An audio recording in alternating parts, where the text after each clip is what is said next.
Welcome to Philo Software. I'm Petros Savidis, and in this video, I'm going to talk about why you should make your test suite IDE first.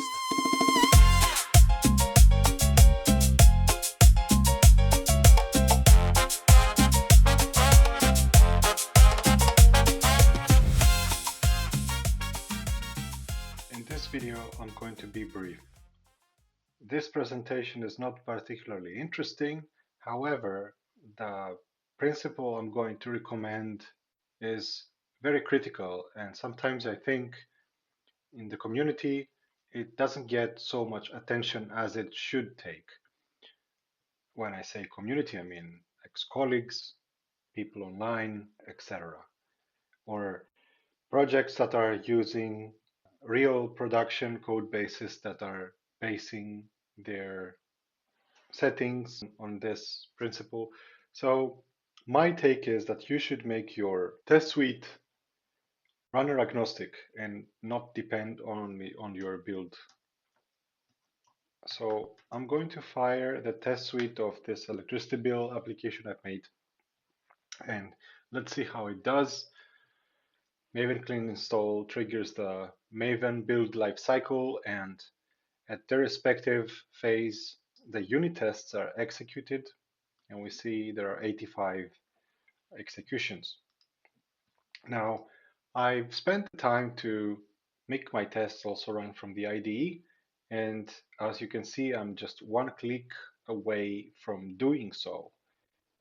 And we see 85 tests passed, and I'm able to have the comfort of my IDE, of an editor in front of my screen, and not necessarily deal with command lines and try to come up with Maven commands that I need to spin up, profiles I need to use, etc. Of course, I hear some of you come up with the criticism that, hey, come on, Petros, this is a simplification.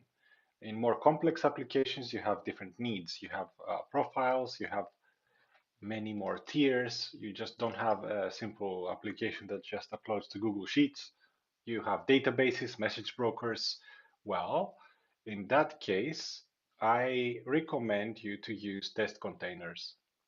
And here you can see how many different systems you can spin up in your with test containers in your unit test suite. So you can use a Postgres, a Kafka, a Cassandra, even Kubernetes.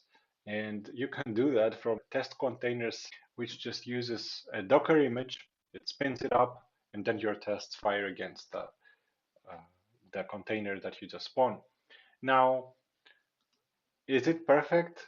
No, because it uses some random ports when the container spins up, and this can be sometimes a bit cumbersome if you want to debug, etc. But my point is much better than modeling your test suite in a way that you cannot reproduce from your IDE or from other runners. My particular interest is from your IDE. So if you want to take one message from this is make your tests to be IDE first. That's how I see things, and I strive to do that.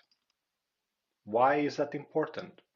Well, you can connect your debugger right away. You don't need an external debugger to connect to your JVM just to be able to reproduce. If you have a bug um, in the future that comes, you can write a unit test and you are one right click away from reproducing the problem given you have the test. In general, it gives you also comfort to reproduce things, execute things. That's the whole point of your test suite. Why should we give it away because our test suite is written in a way that our IDE cannot execute? Now, I want to mention, just so I'm not misinterpreted, that my example favors a unit test suite, not complex end-to-end system tests, etc., at a higher level.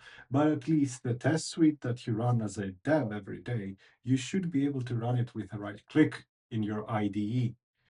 It's more about the mindset of spending some extra effort to make your tests runner agnostic and IDE friendly, and you are going to see a lot of great speed improvement in your development. I've seen that personally, and I've applied it in a real world project, and it was immensely helpful. I'm not sure why we are not talking about this as a community, but for me, it's a very important thing, and I wanted to make a video for it. That's all for today. I hope you liked this video. If you did, please like and subscribe, and I'll see you in the next one.